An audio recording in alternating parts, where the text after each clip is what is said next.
大家好，我係鴨腳扎。咁喺 Key Theatre 咧16年啦。今次接咗呢一個嘅 project 咧，就係第5屆的鑄造師。啲劇團裏邊咧都係做監製啦。咁有好多時候咧都係從一個宏觀啲嘅角度咁樣去睇究竟套戲應該要點搞咧？劇團嘅路向係應該會點樣行咧？咁你多啲係去做推廣啊，或者我自己會覺得咧係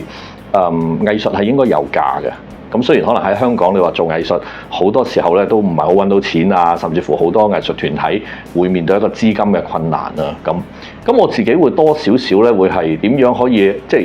喺做藝術之餘又有啲商業嘅成分，令到咧我哋自己個劇團咧係可以繼續可以係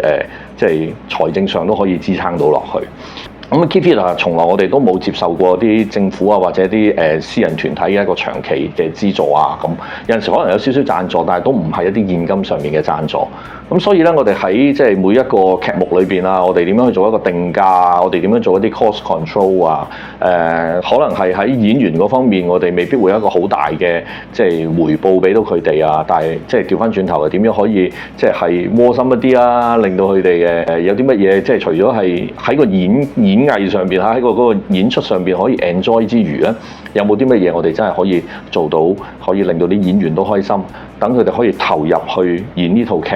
演得好，咁樣觀眾先至睇得開心，有嗰個足夠嘅藝術成分，咁令到大家都可以 enjoy 喺件事中間咁然之後我哋劇團一路都仲可以繼續落去作為一個平台咁樣，可以有一啲喜歡睇戲嘅會嚟睇喜歡演戲嘅會繼續演。第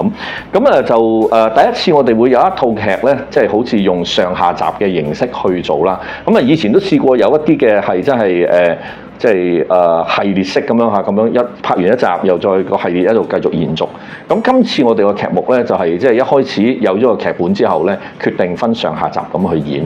咁呢個都係一個幾得意嘅一個新嘗試啦。咁其實我哋每一次喺每一套演出上面咧，我哋都希望有一啲新嘅元素喺中間咁我哋亦都不停咁樣去作出一啲新嘗試，唔想不停咁去重複自己啊。因為其實老實講好容易嘅啫。咁10幾年我哋仍然咧都仲要喺度諗一啲新橋睇下會唔會有啲乜嘢令到俾到觀眾一啲，或者甚至乎我哋自己演員自己本身咧都係有一啲新嘅新意思啊，新嘅感覺希望可以喺中間咧刺激到去我哋嘅演藝細胞啊，或者係有一啲唔同嘅突出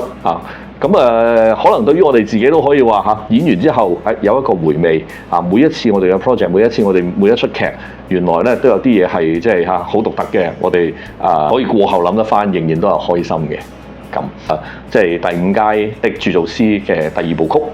可以俾到大家有一個新啲唔同嘅感覺。我哋由餐廳第一次試下，喺餐廳裏邊唔係用一個實感嘅環境去做一個故事，然之後續集我哋一個第2集第2部曲，我哋去咗另外一個地方。咁呢啲都係我哋一啲唔同嘅嘗試。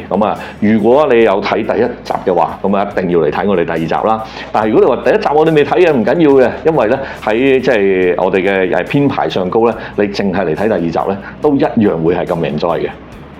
快啲買飛，快啲買飛啊！